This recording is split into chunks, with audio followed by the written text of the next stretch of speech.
Welcome to big TV. నేను సిర్తాజ్. ఇక bulletin లో బ్రేకింగ్ న్యూస్ చూస్తున్నాం. కేటీఆర్ కు ఏసీబీ నోటీసులు జారీ చేసింది. ఈ ఫార్ములా కేసులో ఈ నెల 28న విచారణకు హాజరు కావాలని నోటీసులో పేర్కొంది ఈడీ. ఈ విషయాన్ని ఎక్స్ లో పోస్ట్ చేశారు కేటీఆర్. ఏసీబీ విచారణకు సహకరిస్తానంటూ ట్వీట్ చేశారు కేటీఆర్. ఇక ముందస్తుగా ప్లాన్ లో భాగంగానే యూకే, యూఎస్ఏ వెళ్లాల్సి ఉందని, తిరిగి వచ్చిన తరువాత విచారణకు హాజరవుతాను అంటూ ఏసీబీ అధికారులకు లేఖ ద్వారా వివరణ ఇచ్చారు.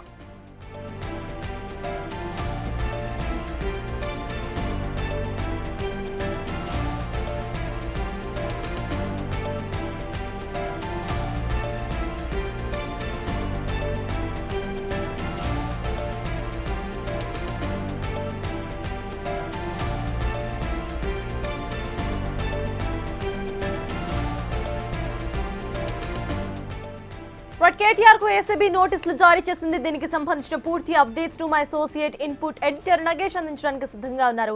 నగేష్, చెప్పండి, ఈ ఫార్ములా కార్ కేసులో ఇటు పూర్తిగా విచారణకు హాజరు కావాలి అంటూ కూడా ఏసీబీ నోటీసులు జారీ చేసినట్టుగా కేటీఆర్ స్వయంగా ఒక లేఖను రిలీజ్ చేశారు సోషల్ మీడియా వేదికగా. ఎలా చూడాలంటారు? అప్డేట్స్ ఏంటి?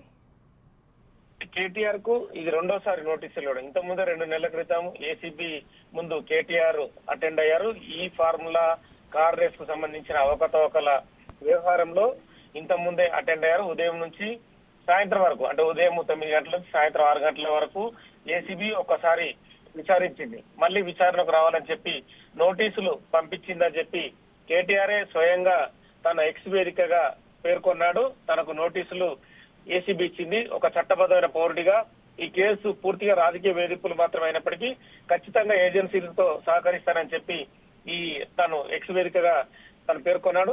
చాలా ముందుగానే యూకే మరియు యుఎస్ లో బహుళ ఈవెంట్ల కోసం ప్రయాణం ప్లాన్ చేసినందున తిరిగి వచ్చిన తర్వాత వారి ముందు హాజరవుతానని చెప్పి ఈ విషయాన్ని ఏసీబీ అధికారులకు కూడా రాతపూర్వకంగా తెలియజేశారని చెప్పి తను ఎక్స్ వేదికగా పేర్కొన్నాడు. అంటే రాజకీయ పగ తీర్చుకోవాలనే తన దాహాన్ని అని చెప్పి ఇందులో ఎక్స్ వేదికగా తను రాసుకొచ్చాడు. కానీ ఏసీబీ అధికారులు మాత్రం ఈ నెల 28న, అంటే దాదాపు ఇంకో 2 రోజులకు, రేపు లేదు ఎల్లుండి తను విచారణకు హాజరు కావాల్సి ఉంది.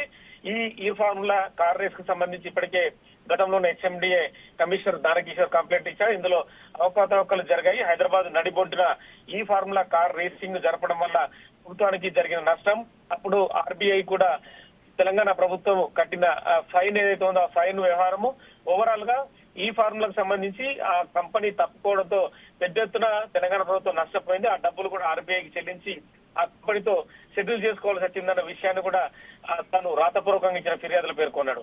రెండోసారి విచారణకు హాజరయ్యే క్రమంలో ఖచ్చితంగా కేటీఆర్ వీటన్నిటికీ సమాధానం చెప్పాల్సింది. ఈ ఫార్ములా కార్ రేసింగ్ హైదరాబాద్ నడిబొడ్డున నిర్వహించి ఆ కంపెనీలు ఎందుకు పూర్తి స్థాయిలో నిర్వహించకుండా వెళ్ళిపోయన్న కోణంలో తదుపరి విచారించే అవకాశం కనిపిస్తుంది. ఒక ప్రశ్నావళి రూపొందించి గతంలో అడిగిన ప్రశ్నలకు భిన్నంగా ఈసారి కేటీఆర్ ను ప్రశ్నించే అవకాశం కనిపిస్తుంది. ఓవరాల్ గా మాజీ మంత్రి కేటీఆర్ అప్పుడు మున్సిపల్ అడ్మినిస్ట్రేషన్ మంత్రిగా తానే పూర్తి బాధ్యతలు తీసుకొని ఈ కార్ రేసింగ్ నిర్వహించాడు. హైదరాబాద్ నడిబొడ్డు నిర్వహించిన క్రమంలో కూడా చాలా విమర్శలు వచ్చాయి. హైదరాబాద్ ట్రాఫిక్ సమస్యలు కూడా పెద్ద ఎత్తున తలెత్తాయి.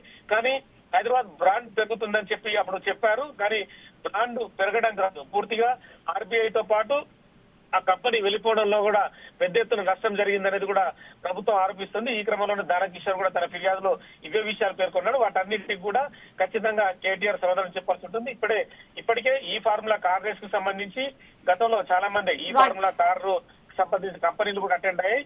వాళ్ళు ఇచ్చిన ఆన్సర్లు అవన్నీ కూడా క్రోడీకరించి కేటీఆర్ ను పలు ప్రశ్నలు అయితే ఏసీబీ అడిగే అవకాశం కనిపిస్తుంది.